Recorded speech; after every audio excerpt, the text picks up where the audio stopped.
What's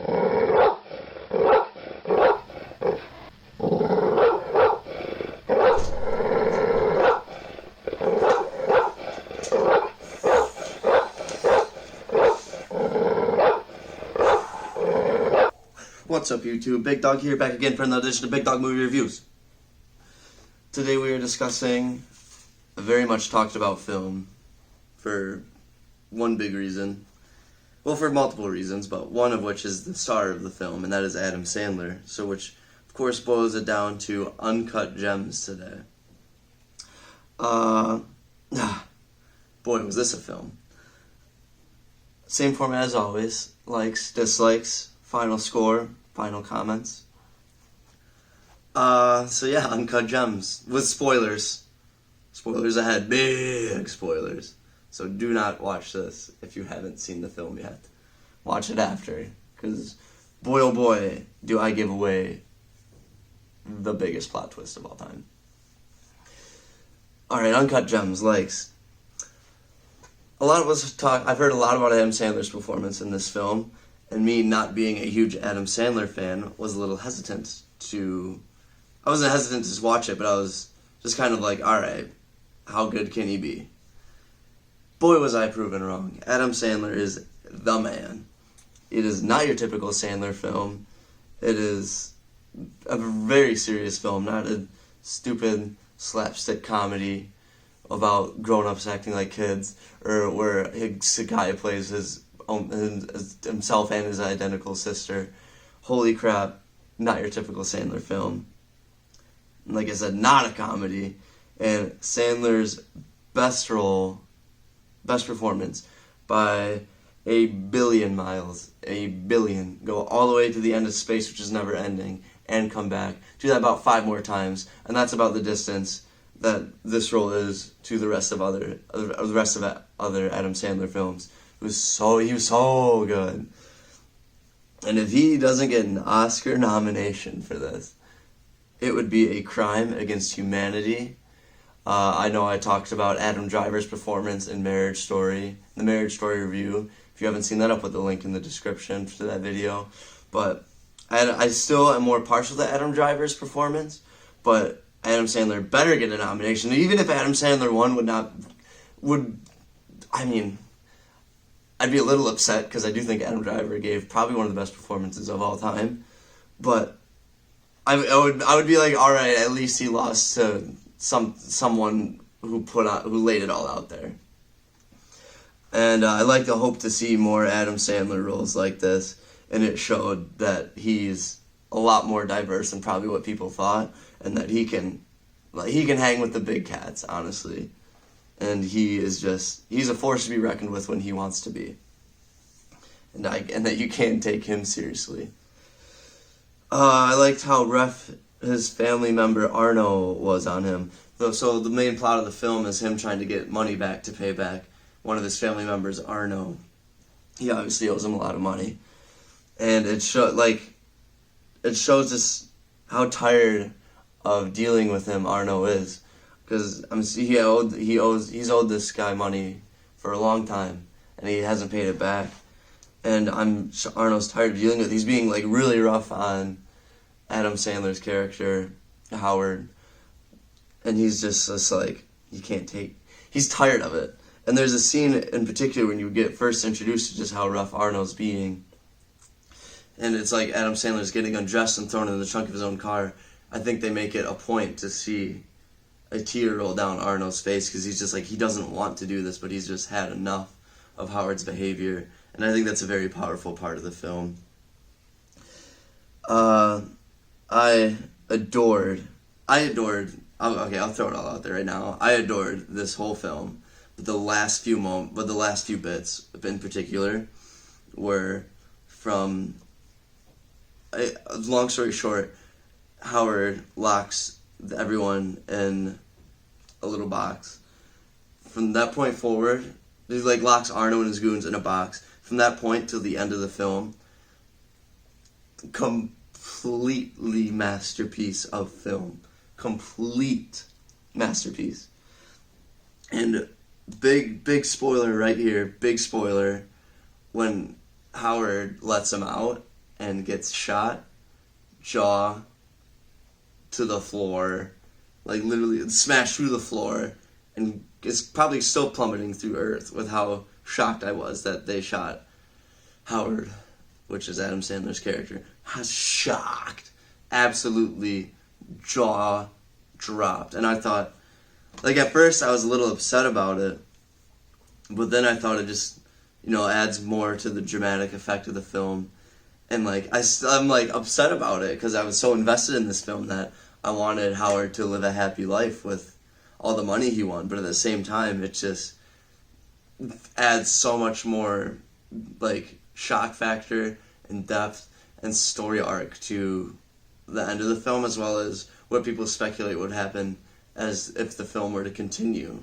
Just like what would Julia do with all the money? How would oh my god. And then even Arno gets shot at the end too, jaw plummeting even faster to the core of the earth with how shocked I was that this was happening. So, amazing ending for many reasons. There's not a boring second in this film. It had my full attention from start to finish because it was crafted so perfectly that you could just it was just so engaging, and I was just the whole time I was just so engulfed in the story that I couldn't think of anything else at the time. I was just like I just couldn't do it. I was just glued to the screen for the whole runtime, and there's no debating that. And then, so this is an A24 film, and any fan of the channel will know that I'm not the biggest fan of A24. I've reviewed a couple of their films. I think the best one was a 5 in the form of Midsummer. But this is another A24 film, and their movies are never like normal, I guess. They're always a little bit out there. And I think the most out there part of this film was the use of sound. It's like heavy synth tones through a lot of the film. And it's just not the kind of soundtrack or use of noise I was expecting at all from this film. But that's not necessarily a bad thing. It's certainly not what I would have chose, but I will very happily and openly admit that I would have chose the wrong type of soundtrack and noises to use for this film, because what they did was perfect. I would not change anything about the soundtrack or anything. I thought it was just so well done. It was just such more engaging. It was so out there that you just had no choice but to like it or be engaged with the sound, and it was just so interesting. And now onto the dislikes, which this requires some explanation. This is one of the few films I have seen twice before this video. I went and saw this movie 2 times. And I did have dislikes after watching it the first time, but then rewatching it, my dislikes kind of faded away, which they were very minor things at that. Like one I have, so Adam Sandler, Howard, obviously owes a lot of people money. They never really explained why he owes so many people money. He never explained how he was related to Arno. But those 2 things in particular, after watching it a second time, it's just, they don't matter. All you need to know is he owes people money. All you need to know is that he's related to Arno. It's like, that's really it. And if, like, anything, after watching it a second time, I get the message that he's, like, Howard's brother-in-law. Just based on the way he's addressing the other members of the family that are there with him and Arno. Just the way other family members behave with him. I get the sense that he's an in-law. And I also have that there's a million things going on in each scene, which, upon watching it a second time, I didn't get that vibe. I felt there was very focused on one part of every scene, which sure, there's a lot of background noise, but they make it a big point to show you what is front and center with the film. So yeah, like I said, the rewatch did this movie some justice, and it was originally a 9 out of 10. But after rewatching it a second time, and I thoroughly enjoyed it more the second time, which kind of says something, because normally if I watch movies twice, 9 times out of 10 I'm more entertained the first time. But this rewatch was impeccably better, so it deserves the highest praise here on Big Dog Movie Reviews, as it deserves a 10 out of 10. Sandler is completely, utterly amazing.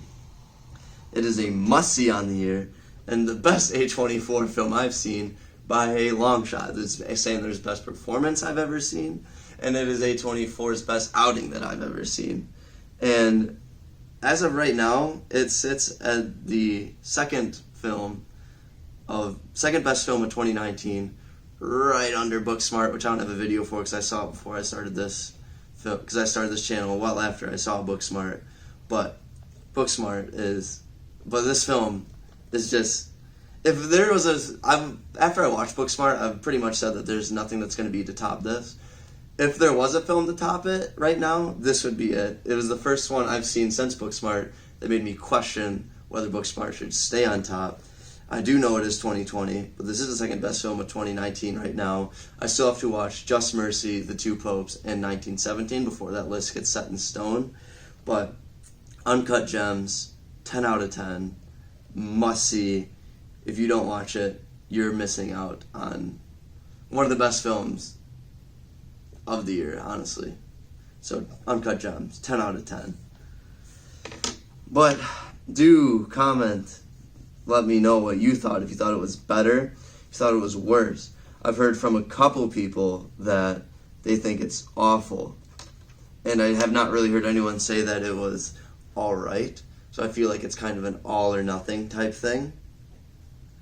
But most people I've talked to have said it was on the better side of that thing. So a lot of people I've talked to have been like, it's very good. Do comment, let me know what you thought, like the video. Do hit the subscribe button because I post videos I keep the movie reviews flowing, and any movie fan should subscribe to this channel because it just gives opinion on film. And as always, if you're looking to get more involved with the channel, do follow the corresponding Twitter, Instagram, and Letterboxd accounts. Username for those, as always, is at BigDogMR79. I'll put it on the screen at the end of the video. That's all I have. I'll see you again with the next movie review, but until then, change the world. See you later.